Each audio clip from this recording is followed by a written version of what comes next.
Hola, buenos días desde La Habana. Soy Joanny Sánchez y estoy aquí en este lunes, el primer día de la semana en que abro de par en par y junto a ustedes la ventana 14 para asomarnos a los temas y las noticias más importantes de este 9 de septiembre de 2019 aquí en Cuba. Hoy comenzaré comentando sobre la Cuba que se ha encontrado la alta representante para Asuntos Exteriores y Política de Seguridad de la Unión Europea, Federica Mogherini. También hablaré sobre el fin de semana que se ha saldado con decenas de activistas de la Unión Patriótica de Cuba arrestados. Y por último, una pincelada deportiva. 3 futbolistas cubanos escaparon de la delegación nacional durante un torneo en Canadá. Y bien, presentados ya los titulares, voy a pasar a revolver para tomarme el cafecito informativo. Ese que de lunes a viernes comparto junto a ustedes, recién colado, breve, un poco amargo, como ya saben que me gusta a mí, pero siempre necesario. Después de este primer sorbito del día que me da muchísimas energías para seguir, les recuerdo que pueden ampliar todos estos temas y estas noticias en las páginas del diario digital 14 y medio que hacemos desde aquí, desde dentro de Cuba. Advertir también a nuestros lectores residentes en territorio nacional que lamentablemente tendrán que hacer uso de proxies anónimos o de servicios VPN para saltarse la censura contra nuestro sitio en los servidores nacionales. Y bien, dicho esto, voy a pasar al primer tema, que ya les decía es una reflexión muy personal sobre el país, la Cuba, la isla que se ha encontrado a su llegada Federica Mogherini, la alta representante para Asuntos Exteriores y Política de Seguridad de la Unión Europea. Un rostro bastante conocido ya para los cubanos, especialmente porque en 2017 lideró la elaboración de un informe en el que calificó al régimen de la isla de democracia de partido único, así mismo como escuchan. Para Mogherini, en Cuba tenemos una democracia de partido único. Y entonces este lunes Mogherini se encontrará con el canciller Bruno Rodríguez para hacer esta reunión que es el acuerdo, para evaluar el acuerdo de diálogo político y de cooperación que se firmó entre la isla y la Unión Europea en 2016. Entonces, bueno, pues ahora hay una reunión evaluativa y llega en un momento en que para la jefa de la diplomacia europea probablemente sea su último viaje a Cuba, su último contacto que tenga con la diplomacia de la isla, puesto que el 31 de octubre sale de su cargo y es reemplazada por el actual ministro de Exteriores de España, el señor Josep Borrell.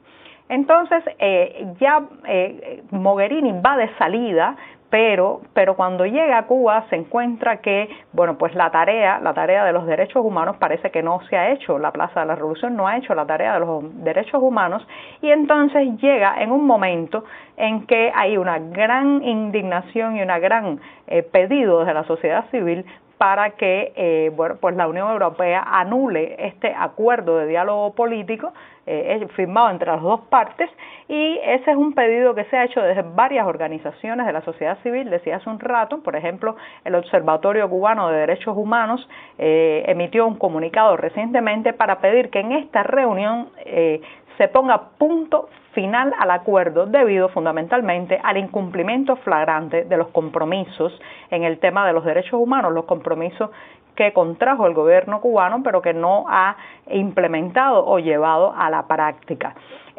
También llega Mogherini en un momento en que no solamente se trata de la represión ya conocida y casi tradicional, lamentablemente, contra los grupos opositores, contra los disidentes, contra los periodistas independientes, sino que estamos en una vuelta de tuerca de control que va, por ejemplo, recuerden que a finales del año pasado se implementó este decreto 349, muy impopular, que regula la distribución y la creación artística y la difusión de contenido artístico. A lo largo de este año también se han dado pasos atrás en el tema económico, regulando precios, los llamados precios topados.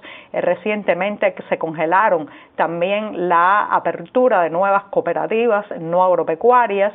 en el plano académico hay una vuelta de tuerca, decía, para bueno, pues agregar más ideología y más control político a las universidades, a los profesores, en fin, que Mogherini llega en un momento en que Cuba parece que en lugar de dar pasos hacia adelante, va hacia atrás en el tema del control político, en el tema de la falta de libertades. Por otro lado, también hay una gran arremetida de la propaganda oficial bajo el lema de somos continuidad, cosa que nadie duda, porque continuidad, claro que son en muchos sentidos. Lo que pasa es que la palabra continuidad es totalmente antónima de revolución. Y bueno, pues llega en este momento Mogherini a una reunión a la que hay pocas expectativas que se cumpla con las exigencias que están sonando y haciéndose oír desde la sociedad civil. Es muy probable que cuando termine la jornada o quizás mañana nos enteremos de que todo ha transcurrido suave, que sin grandes exabruptos por parte de Mogherini, porque en fin de cuentas ella se va el 31 de octubre próximo, como he dicho, termina su cargo y bueno, el problema cubano seguirá mucho más allá y vamos a ver cómo se comporta el nuevo representante de la diplomacia europea, pero todo apunta a que el señor Josep Borrell continuará esta línea de Mogherini de intentar complacer a la Plaza de la Revolución, no decirles demasiadas críticas, hacerse la foto de familia y no incomodar ni reuniéndose con opositores ni haciendo demasiadas demandas y exigencias del tipo de derechos humanos. Así que yo, en mi opinión, esto será una reunión más. El acuerdo de diálogo político y de cooperación se mantiene, pero los resultados para la población cubana creo que son limitados o nulos. Y bien, me voy rápidamente con el segundo tema que está relacionado con este y tiene que ver con la represión ocurrida a lo largo del fin de semana, especialmente este domingo, el domingo 8 de septiembre, y que estuvo, bueno, aunque fue en varias partes del país, estuvo bastante focalizada en Santiago de Cuba y en el grupo opositor Unión Patriótica de Cuba, conocido por sus siglas UNPACU.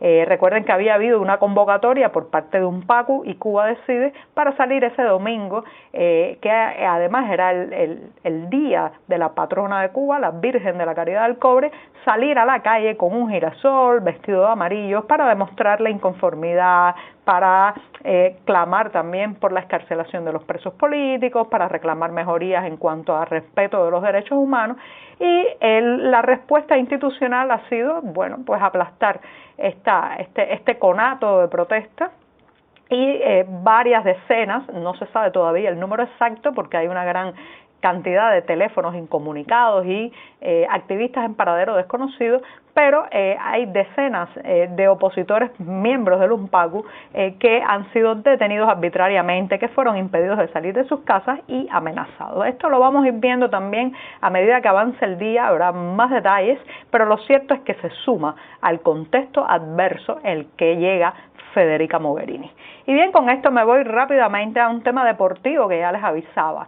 Me imagino que muchos de ustedes han escuchado un chiste popular que se repite mucho y que se pregunta qué es un trío musical. Y bueno, pues la respuesta tiene mucho que ver con la situación migratoria cubana. Dice, bueno, un trío musical es lo que queda de una orquesta sinfónica cubana después que se va de gira. Pues en este caso no ha sido la música, no ha sido una orquesta sinfónica, sino el equipo nacional de fútbol de Cuba, que está en Canadá, especialmente en Toronto, haciendo partes de los partidos, de los enfrentamientos deportivos de la Liga de Naciones de la CONCACAF. Ya ha perdido 5 jugadores. 5 jugadores se han escapado del equipo nacional de fútbol. Ustedes saben que oficialmente a estas personas se le llaman desertores, pero lo cierto es que son gente que escapa en busca de mayores oportunidades, de una mejor vida. Lo cierto es que al finalizar el partido entre Cuba y Canadá, en el que Canadá le dio una paliza de 6-0 a la selección de la isla, desaparecieron, se esfumaron 3 jugadores, los 3 habaneros, 2 habaneros, Alejandro Portal y Andy Vaquero, y un cienfueguero, Jordán Santa Cruz. Esto es una información que lleva hoy el periódico El Nuevo Herald de Florida, y entonces dicen que con anterioridad se había escapado el guantanamero David Ugeyes y también otro habanero, Orlendis Benítez. Ya quedan, o sea que se han ido 5 jugadores de los que integraban esta delegación cubana. Ahora bien, el próximo choque debería haberse celebrado en Cuba, que sería mañana 10 de septiembre, pero la CONCACAF ha dicho que el estadio de fútbol de Cuba, el Pedro Marrero, carece de las condiciones mínimas, que tiene en muy mal estado el terreno y pésima iluminación. O sea que nosotros se nos escapan los deportistas, sino que además el estadio de fútbol Pedro Marrero no cumple con los requisitos mínimos para que se jueguen allí partidos de este nivel. Vamos a ver si regresa alguien del equipo nacional de fútbol de Cuba a la isla. Y bien, con esto me despido. Hasta mañana. Muchas gracias.